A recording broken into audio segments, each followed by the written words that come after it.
Is there one big bit of skin showing in any particular part here? Oh, we are rolling. Thank you, Patrick. This is just news, where it's just some guy who read all of the stupid things this week and decided to try to figure out which parts were important enough to waste your time with. Well, first up in world news, Saudi Arabia's being all modern again. In this case, they have promoted a hard-working Saudi Arabian woman to one of the highest ranks a woman has ever achieved in Saudi Arabia. Their current government, the Deputy Labor Minister. A feather in the cap of Tamadur bint Yosef al-Ramah. I hope I'm saying that right. Now, how this came about. Late last month, there was a bit of an abrupt musical chairs, and it looks like the people who didn't end up with chairs were the military chief of staff, the air defense and land force heads, as well as senior defense and interior ministry officials. Now, this seems like one of those things where the Crown Prince is saying it's to do with corruption while actually clearing a path for himself. But at the same time, it seems like he's making progress in a very conservative country for women and generally for the betterment of his people, we hope. And now, North Korea. If you hadn't heard, things are going a little better with North Korea. We're not right on that last second on the death clock just yet. South Korea, in lieu of us, has actually gone and talked with North Korea. And you know what? They're open to negotiations. That's a good thing. And we are planning on having those at the moment. Even Trump hasn't done his usual shoot it down on Twitter. He's like, well, okay about it. So North Korea even said they would pause their nuclear development while these talks were ongoing, which has me so psyched and hopeful. Kind of. But still, it's the first step, finally, in the right direction. So here's to hoping that works. Since we're talking about Trump, you know who else is a bozo with bad hair and the ability to blow up the world? Trump! Except this time with economics. He has proposed some specific trade tariffs, specifically aluminum and steel. Excuse me. This is a bit of a problem because those are two of those things that are in everything, as it turns out. And more importantly, it's bad. Just imagine every single thing, every piece of metal costing more. Imagine how many people are going to roll their eyes and just charge you more, because that's what they're going to do. There's a huge, more than 100 people, bipartisan effort in the House. They sent a letter to Trump to try to get him to stop this. He didn't. The Trump administration's token sane economist, their actual economic advisor, Gary Cohn, has also resigned over this.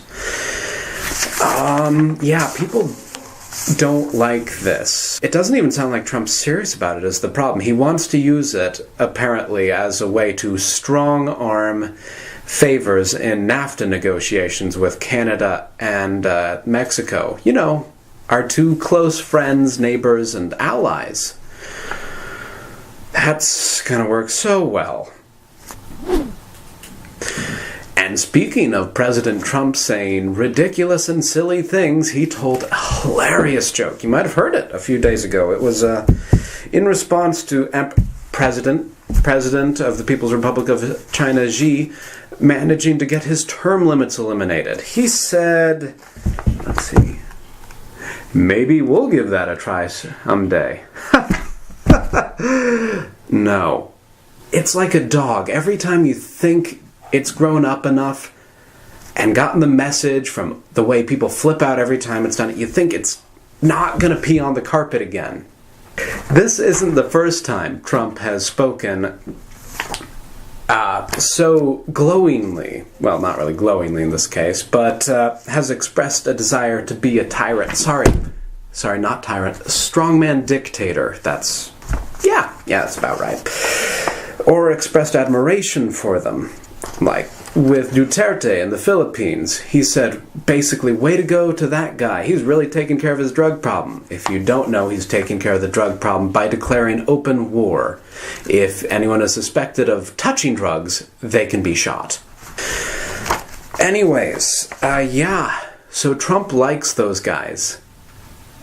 You don't get to be one. Bad president. Bad. And for our next story, I'm excited about this one, guys. Florida. Their legislative branch, the legislative house, has just passed gun control. They actually agreed on something, which is amazing, I know.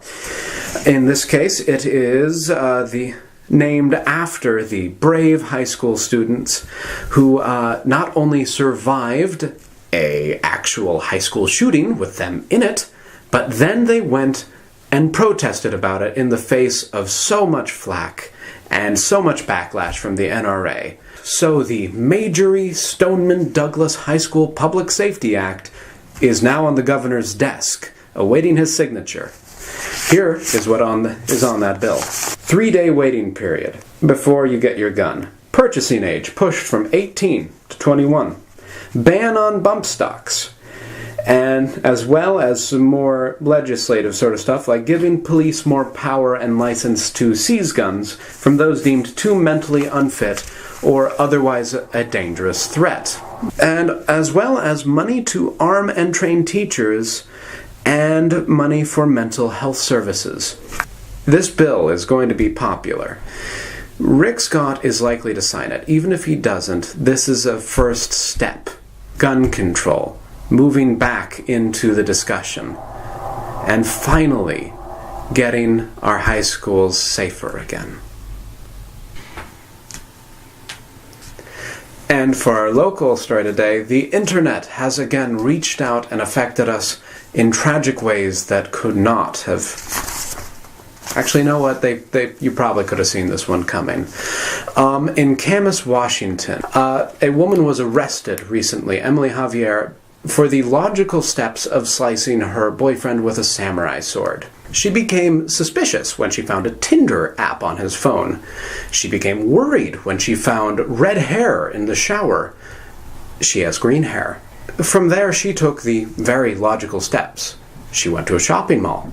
She bought a samurai sword. She showed him what she thought of him swiping right. And now on to everyone's favorite Animal Corner. And this week, when we take you to Animal Corner, we're going to the Danger Islands, on the farthest reaches of distant... Antarctica, really? Damn. Thought we were going to get to do Australia with a name like Danger Islands. Anyways, we are talking about the most feared predator on the Danger Islands. Penguins. I'm going to give up. Anyways, yes, penguins. Recently, from space, they have spotted the biggest colony of, let's see if I'm saying this right, Adiel penguins, which are adorable, and there's over 1 million of them on this one rock.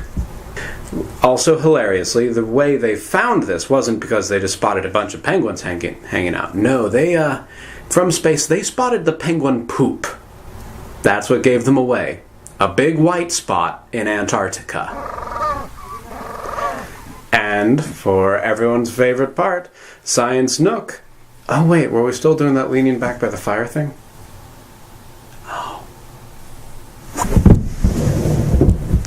Science Nook, where today we will be talking again about everyone's favorite animal. Cows.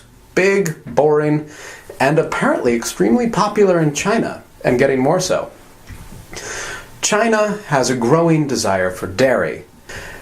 China wants more cows. They're getting more cows. The problem is that cows produce an astonishing amount of methanes. They literally can fart our world to death. By 2050, they're expecting the amount of land cows will take up to increase by 30%. They're expecting the pollution with nitrogen by cows to be higher than 30%. And they're expecting the increase in greenhouse gases, this is even despite them getting off of coal and all of that, they will still be up by 20 to 30%. Now, as you can imagine, this has far-reaching consequences, but what are you going to do?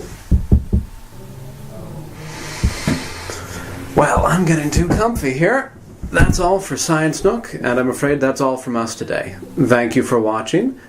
Please like and subscribe. If you didn't like it, feel free to not like it, but do leave a comment telling us why so we can improve this thing we are making for you. Love to hear from you. See you next week.